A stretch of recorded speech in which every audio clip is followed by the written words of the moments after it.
জেলার যেগুলো একটা চর ডিপ চর এবং কি এটা যেখানে এটা গো খাদ্য বেশি রয়েছে এবং গবাদি পশুর পরিমাণ বৃদ্ধি এবং কি সেই সাথে মাংস বৃদ্ধি একই সাথে দুধের পরিমাণ বৃদ্ধি করার লক্ষ্যে মানিকগঞ্জ সহ 4টি জেলাকে অন্তর্ভুক্ত করে খুরা রোগে থেকে করা সহ এই রোগের নির্মূলে টিকা কার্যক্রম উদ্বোধন করেছেন মৎস্য প্রাণী সম্পদ মন্ত্রণালয়ের উপদেষ্টা ফরিদা আক্তার। তিনি আজ দুপুরে মানিকগঞ্জ সদর উপজেলা জয়নগর স্কুল মাঠে জেলাটা প্রাণী সম্পদ অধিদপ্তরের আয়োজনে এই কার্যক্রম উদ্বোধন করেন। এ সময় খামারিরা জানায় দেশে এখন সবচাইতে বড় রোগের আবির্ভাব হয়েছে এলএসডি।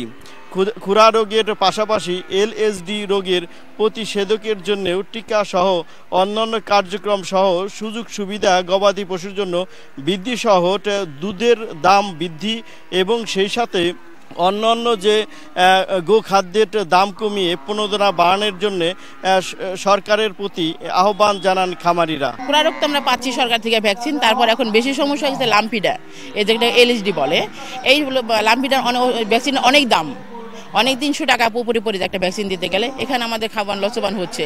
এই ভ্যাকসিনে সরকারিভাবে যদি আমরা পেতাম তাহলে আমাদের খামারদের খুব ভালো হতো। মাংস উৎপাদন করার জন্য আমাদের তো খাদ্যের অনেক দাম, যেহেতু আমরা প্রান্তিক খামার দিয়ে আমাদের আয় অল্প, এখানে যদি সরকার কিছু ভর্তুকি দিত আমাদের খাদ্যের উপরে তাহলে প্রান্তিক খামারগুলো লাভবান বেশি হতো। খুরা রোগ এখন নিয়ন্ত্রণে আছে, কিন্তু আপনার গুটি রোগ যেটা বলে আর কি, ছোট ছোট গুটি উঠে ওইটা ধরেন সারা শরীর মাখায় যায়, ধরেন বাছুরটা আর কি গরু আর কি মারা যায়। আর কি রোগটা আসলে কি আমাদের গরুর সমস্যা হয়ে যায়, গরু হাঁটতে পারে না এবং কি 2 লাখ 5 লাখ টাকার দামের গরুটা নষ্ট হয়ে যায় অল্প টাকার কিছু করার কারণে। ভ্যাকসিনটা যদি আমাদের বিনামূল্যে দিত তাহলে ভ্যাকসিনটা দিলে আমাদের গরুর উপকৃত, আমরা খামারিরা উপকৃত হতাম। সেই সাথে দুধের বাজার তো অনেকই কম, 30 লাখ টাকা লিটার দুধ পাওয়া যায় আমাকে এখানে দুধের দামটা একদমই চলেই না। খাদ্যের দামটা অনেক বেশি, খাদ্যের দামটা বেশির কারণে আমরা গরুর খামারিরা, আমার 5টা গরু আমি এখানে হ্যান্ডওভার করতে পারি না।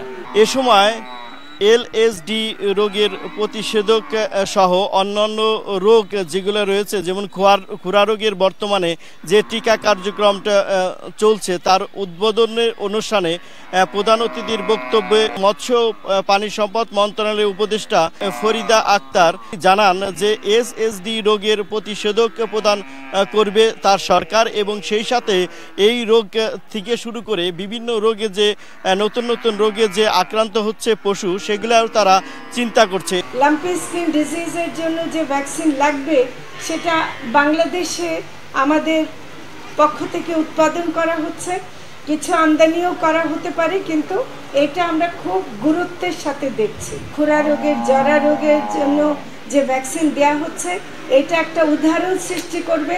আমরা সারা বাংলাদেশে যে 4টি জেলায় এই ভ্যাকসিন দিচ্ছি সবাই যেন সুন্দরভাবে করতে পারে, বিশ্বে যেন আমাদের সুনাম হয়, সেটা আমরা চেষ্টা করব, আপনারাও চেষ্টা করবেন। মানিকগঞ্জ, সিরাজগঞ্জ, ভোলা সহ এই 4টি জেলাকে এই আওতায় আনা হয়েছে। ইতিমধ্যে কিন্তু 4টি ডোজ প্রদান করা হয়েছে। আর এই পর্যায়ে এই যে খুরা রোগ তার জন্য মানিকগঞ্জে 6 লাখ ডোজ প্রদান করা হবে আজকের থেকে আগস্ট পর্যন্ত। সেই সাথে এই 4টি জেলায় কমপক্ষে 30,000 ডোজ এই গবাদি পশুকে টিকা ডোজ প্রদান করা হবে বলে পানি সম্পদ অধিদপ্তর নিশ্চিত করেছেন। মোহাম্মদ ইউসুফ আলী, সময় সংবাদ, মানিকগঞ্জ।